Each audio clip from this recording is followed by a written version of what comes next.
So, think about the last difficult conversation you had to have. Maybe you were asking for a raise, or you were giving tough feedback to a colleague, managing a conflict with a customer, or simply telling something difficult to someone that they didn't want to hear. Most of us only get one shot at those conversations. They're difficult conversations to have, and we just prepare them in our heads and hope for the best, and then we learn from the mistakes afterward. But what if you could practice first? Which brings us to, AI role play, and that's what we're looking at today. The rise of AI role play training and how AI can change, how we practice negotiations, difficult conversations, leadership, and communications. Um, so that's on topic for today. Well, that's a great topic. And it touches a lot of fields, and it feels like it's something that you do at work, but also in your own personal life. So, like everything, it's always better to practice. Uh, and it's true that AI is a great partner. I remember recently, uh, I had to have some difficult conversations with some volunteers at a project I'm running, and it was hard to coordinate in the group chat specifically because we're a lot of once you're face to face with someone, usually they'll read the emotions, they'll read the situation. It's a bit more tempered down. But then when you're in a group chat, that's when the keyboard warriors kind of come out. They're a bit more straightforward. They can't read your body language, which can soften a little bit the communication barrier. So it's really good to actually practice group dynamics in a chat interface for those reasons. And I remember during that situation, I ended up copy and pasting the conversation in AI to kind of see, oh, what's going on here? How can I temper it down? How can I do it? And because I did have a bit of time to respond, it did give me a bit of time to reflect. But being able to do this live with a person, it's even more impactful because then it will become more natural. Hmm. Absolutely. And I was wondering, do you think another reason why it helps is because people are more honest with the AI than with humans? Because, they can trial it out first, they can really express how they feel. Yeah, yeah. You do that trial, that conversation, because what it will give you might not resonate with who you are as well. So you might bounce back on the ideas that it gives you. You'll say, no, that's a bit too straightforward. I'm more of an open person. I open for questions. I go there with a bit of a curious mind to understand why they're feeling that way. Whereas the AI will be like, oh, a leader doesn't justify or whatever the model you'll try to apply. So here, having that reflection moment and be able to exchange with it will help you define your own leadership style because not every leader is going to be the same, have the same practice and model. And doing it without that risk and, pressure that it will go badly. Yeah. And do you think that the AI can provide meaningful coaching and feedback, or do you think there's still like some work and improvement to be done there? Oh yeah, you have to be very careful with the AI feedback because it does a lot of confirmation bias all the time. So whatever you tell it, it's going to say you're right. You So yeah, should get that raised. yeah, you should get that raise. You're completely entitled to it.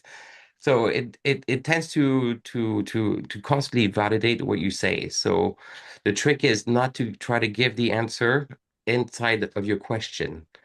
Don't lead, basically. I think in the lawyer's world is Can don't you explain that a leading little with bit this. more?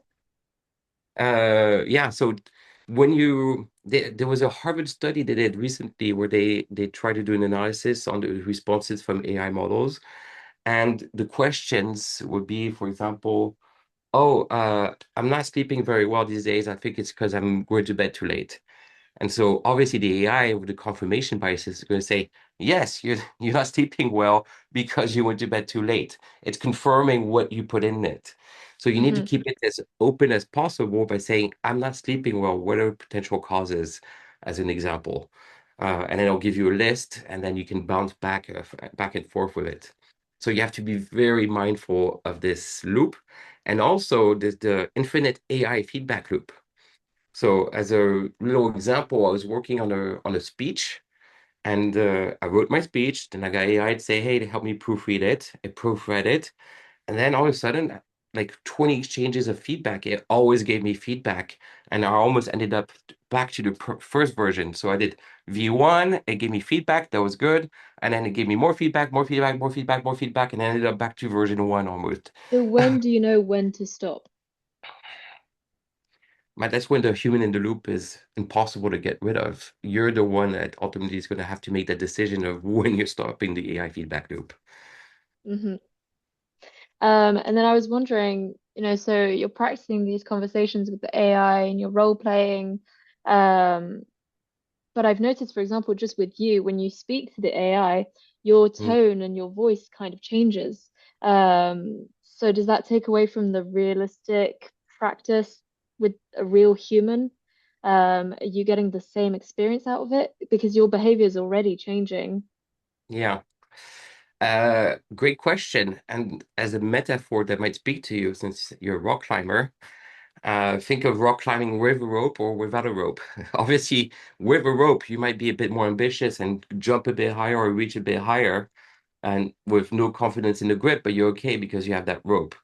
Obviously, when you're actually going to be in that conversation and you don't have that rope when you're rock climbing, which I would never Mhm. do, it's way too scary for me. You're going to have a different approach. You're going to be a lot more careful and a lot more mindful of your movements. Hmm. So Hmm. there is a difference, but like rock climbing, the more you rock climb with the rope, the more confident you get, the more experience you get. And so the better rock climber you become, nonetheless. True, true.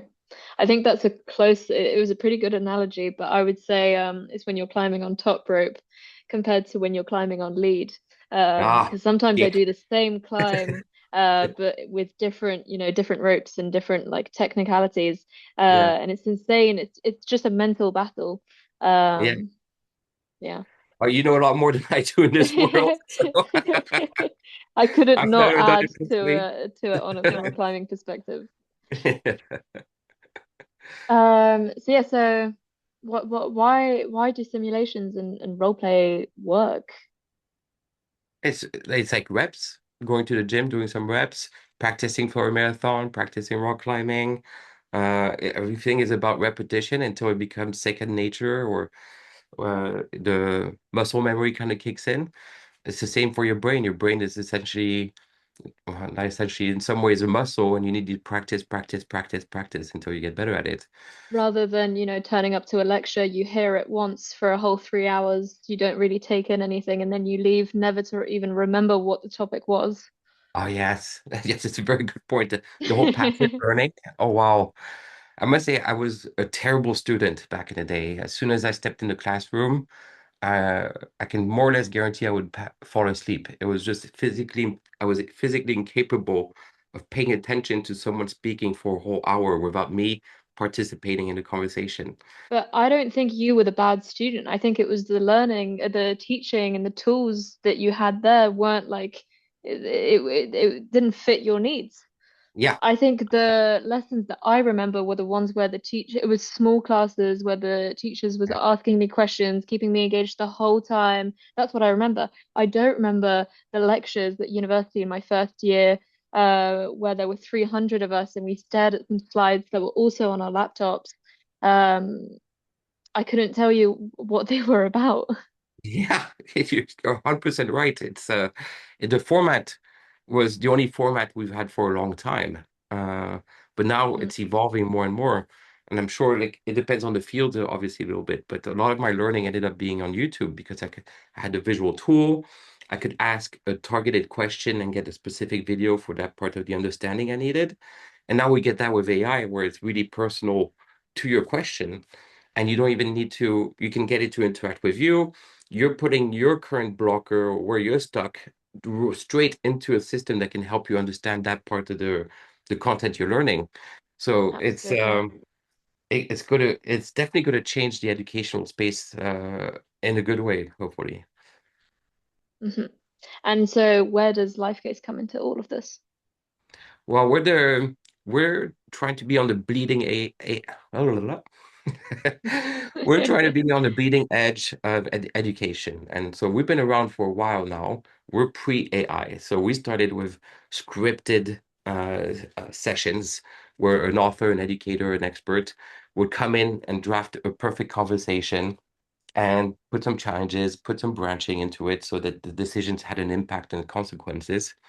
And so we've been doing this for a very long time, and we know about gamification. We have scoring, we have progress, we have little animations that mimic the social network addiction effect of when you scroll, there's good content and bad content, bad content, bad content, good content. Oh, and then you get that dopamine hit cycles. So we've embedded those technologies that are used very often in not such a great way and try to put it in the educational space. Variable rewards, leaderboards that we try to tamper so that it doesn't demoralize participants. We have AI instant feedback. We have scoring. So all that is put into this platform. 8 years of experience, 92% completion rate over 70,000 participants across the globe. And a lot of the simulations are best sellers on Harvard Business Impact. So the methodology or the pedagogy, I have a hard time saying it with an English accent, uh, is proven and has been around for 8 years. I'm sure there's a lot of chatbot is going to be it's something that everyone can build these days, but we're not just a chatbot because we also have all this branching logic, multimedia. We can embed videos, documents, and then the educator, and that's something that a lot of the other services don't provide an educator dashboard where they can actually see what the participants are doing. So they can know where the stress points, where are the difficult sections, what should be debriefed in class. You can even debrief in class and do, oh, how come you chose this option instead of this option and open the discussion in class? And you have full visibility. Previously, when we had the only business cases that were PDF, I think I saw a stat from my MIT that said 80% of the students didn't read it. That's a huge number. 80% of the students didn't read the actual content that were supposed to.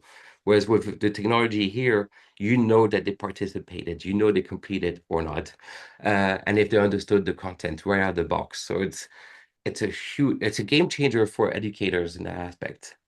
Yeah, absolutely.